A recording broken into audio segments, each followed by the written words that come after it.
our friend, Jonathan Winchell, who's a lovely guy who's been interning for the show and helping us out a lot, and he's quite knowledgeable. He said, why don't you and Gilbert do an episode about bizarre movie titles? Yes. Or off-the-wall titles, which we've alluded to in previous shows. Oh, a bunch of them. Like Quaxer Fortune has a cousin in the Bronx. With Gene Hackman. Gene Wilder. Yeah. Gene Wilder. See, I'm fucking up. You're becoming Norm Crosby. Yeah.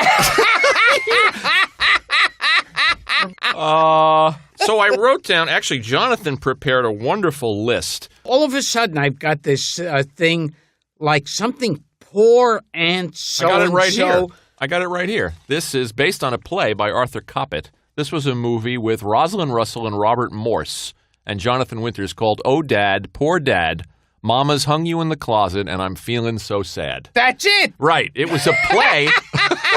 Only this show. Would have that. It was a play by the great Arthur Coppett. It was turned into a movie. Music by, I circled this, Neil Hefti. Oh, my God. How about that? The Odd Couple That's and right. How to Murder Your Wife Right. and, of course, Batman. It's described by the author as a farce in 3 scenes involving an overbearing mother, played by Rosalind Russell, who travels to a luxury resort in the Caribbean, bringing along her son and her deceased husband, preserved in his casket. So it's a black comedy. George Kirby's in it. You know it's then it's a black comedy. Cut that out. Yeah. The Jeffersons was a black comedy, and Good Times was a black and comedy. Watermelon Man. Yes. So here are some titles that Jonathan sent us. I mean, the first one on the list was kind of funny, The Amazing Colossal Man, which was the... That's right. I wonder whatever happened to that title. Yes, some clowns bastardized it for a podcast. Bert Gordon, Gordon, who we still have to get. I don't know if you'd know any of these, but I want to run them past you. Attack of the Puppet People was also a Bird-Eye Gordon movie from 1958. I remember the title. I don't get a clear image. How about though. Attack of the Giant Leeches? Yes. Does that mean anything to you? I remember also the title, and I don't remember if I saw them. I'm just going to fly through these and see if you know any of these. The Brain That Wouldn't Die. Oh, yes. The Brain That Wouldn't Die. 1962.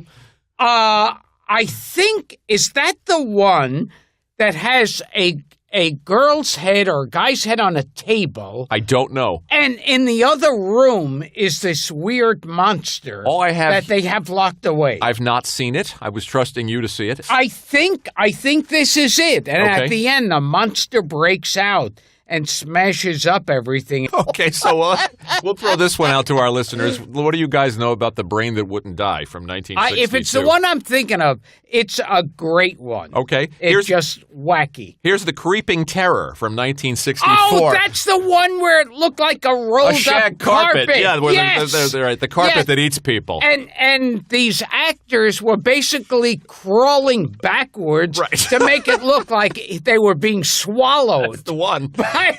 1964. Now, was that One Shot Bodine? No, that was that was directed by and starring the immortal Vic Savage. Oh, okay. We'll get to One Shot Bodine. Yes. I have him on the list. A couple of beach movies with Vincent Price. We've talked about these. Yes. Dr. Goldfoot and the Bikini Machine, which is a great title. Dr. Goldfoot and the Bikini Machine. And Dr. Goldfoot and the Girl Bombs. They weren't really girls. They were robots, is what they were. Here's a few others you might have remembered. Hercules Against the Moon Men. That do anything for you? Oh. You would discard Gives me an erection.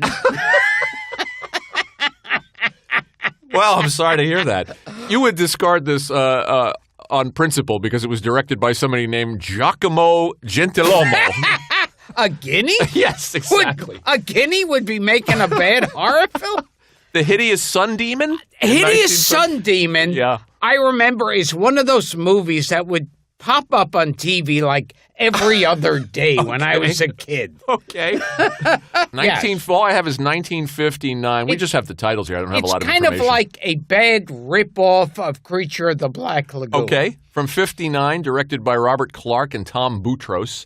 I Spit on Your Grave. That's the girl gets raped and she vows her revenge. Right. Yes. Here's one, Incubus with William Shatner. I love that title. This is the one where the film's dialogue all took place in Esperanto. Oh. Do you know this movie? I've heard of this. Worth looking into. Incubus. I think, if I'm not mistaken, I think that our pal Mike McPadden might have sent me a copy of that. All right, you asked for William Bodine, William One-Shot Bodine. Yeah. Jesse James meets Frankenstein's daughter and Billy the Kid versus Dracula. Oh, yes. Yeah. John Carradine Right, was from in 1966. You got to love these titles.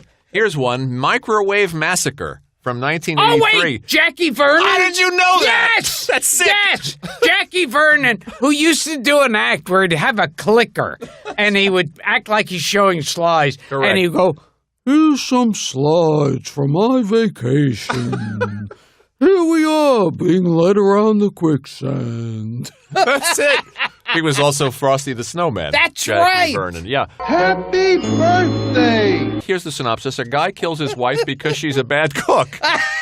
From 1983. The fact that you knew that. It's pathetic. Terrifying and pathetic at once. Here's one. The rats are coming. The werewolves are here. Yes, I remember that title. From 1972. I don't think I saw it, though. Okay, here's one you do know. Return of the Ape Man. Yes, that was with, now this is interesting. Because the Ape Man had Bela Lugosi. Right.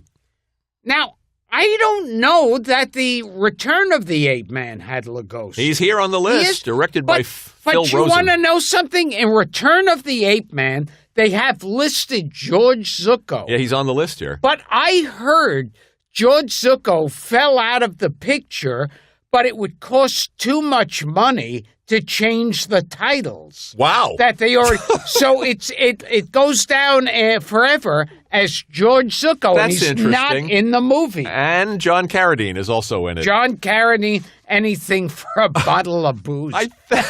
Oh, God. You know, John Carradine may have more IMDb credits than any actor who ever lived. Oh, my God. If you go to his page and you look at his credits, I mean, he worked consistently like 50 movies a year. And what I loved with John Carradine was there's a lot of pathetic drunks. He was one of those happy drunks. Yeah. He was good in good stuff. I mean, in good films. And he rose to the occasion. He was even great in The Howling. Yes, and Dante used him, our pal Joe Dante. Robinson Crusoe on Mars from 1964 with Adam West. Another old guest. Another former guest. I know you know this one. Santa Claus Conquers the Martians. Yes, from that's a fine film. 1964. I believe a young Pia Zadora is in that movie. Oh, why would she lower herself? If I'm not misspeaking, I believe she was a child. Probably that must have been during a slow period. lured into it. You know this one with Sid Haig and Lon Chaney Jr. The Spider Baby? Spider Baby, or The Maddest Story Ever Told. Oh, my God. We got to 1967. get Sid Haig on, too. Yes, Sid Because Haig. he knew Lon Chaney Jr. Dara, take a note. She's out there. Sid Haig. S-A-I-G.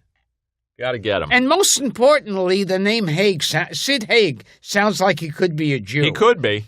You'll be disappointed if he's not. How about, Then he's not on the show. how about a movie called Squirm from 1976, which was about worms that burrow into people's bodies. Yes! Yes! Rick Baker did the special effects Rick or the Baker, makeup. who was a genius. Yeah. American Werewolf Yeah, and the Nutty Professor. Get Rick Baker. He has done so much schlock work early on, like Octoman. Yeah, but also good work. He did brilliant work. Yeah. He was one of the old-time greats. But when you see his early stuff, these schlocky 2-cent things, but he did amazing things. I think Rick Baker retired. I think he. That's what I heard. Yeah, we got to get him. We got to track him down. Here's one you know, of course, and we've talked about it on the show with Joe Dante. Them.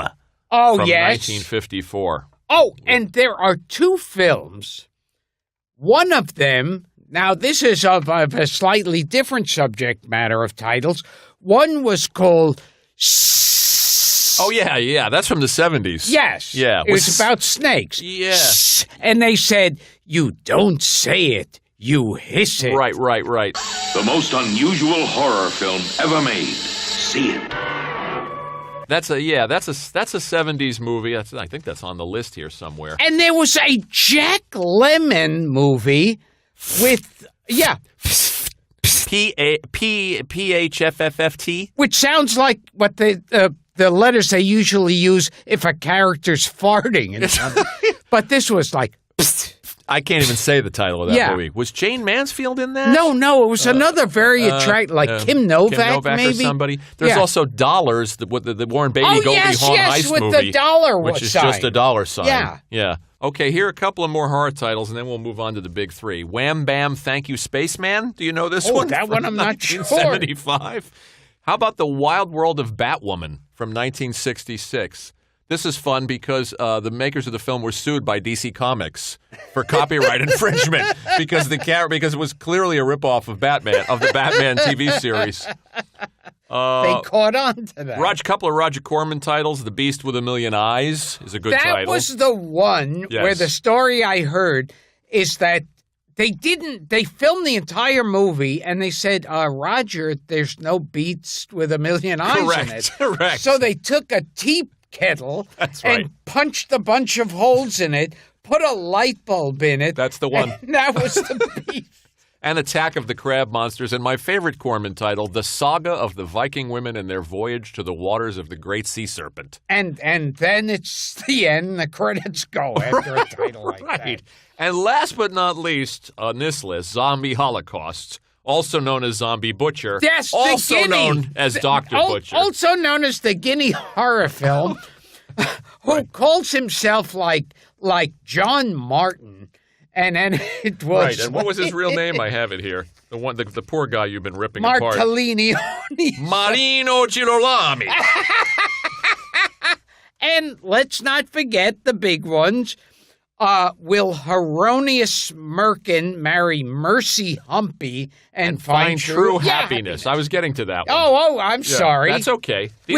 With Joan Collins and Anthony Newley. Well, yeah, they were married at the time. Yes. And he plays a character named Merkin, and she plays a character named Polyester Poontang. Oh, jeez. And Milton Berle shows up as the Satan-like procurer, Good Time Eddie Filth. Well, now I have to see it. I have to see it, too. I mean, this movie sounds so strange.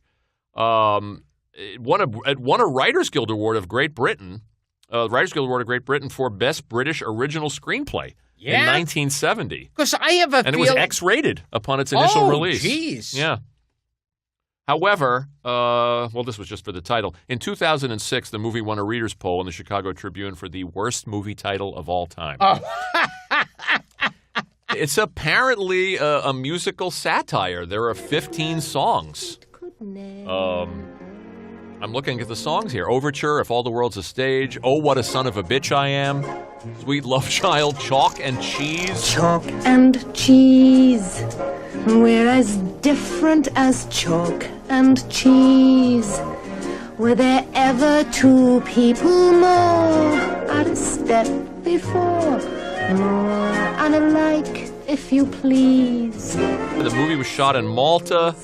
I don't know much else about it. I have a feeling that if I saw this, I'd be waiting for a crazy bad film, and it would just be bad. It'd be like Skidoo. Yeah, It'd just be like this big misfire. You know who turns up in it? Georgie Jessel. Ah! How about that? Well, then I have to see it. You got to see it for Berle and Jessel alone. Can Hieronymus Merkin ever forget, I guess it's Mercy Humpy. Yeah. I always thought it was Mercy Hump. And find true happiness. And Newley's all over this. He directed it, he produced it, he wrote it, he started it, and he composed the songs. That's what you call a vanity project. And I think it was all done in an hour. Colossal Obsessions.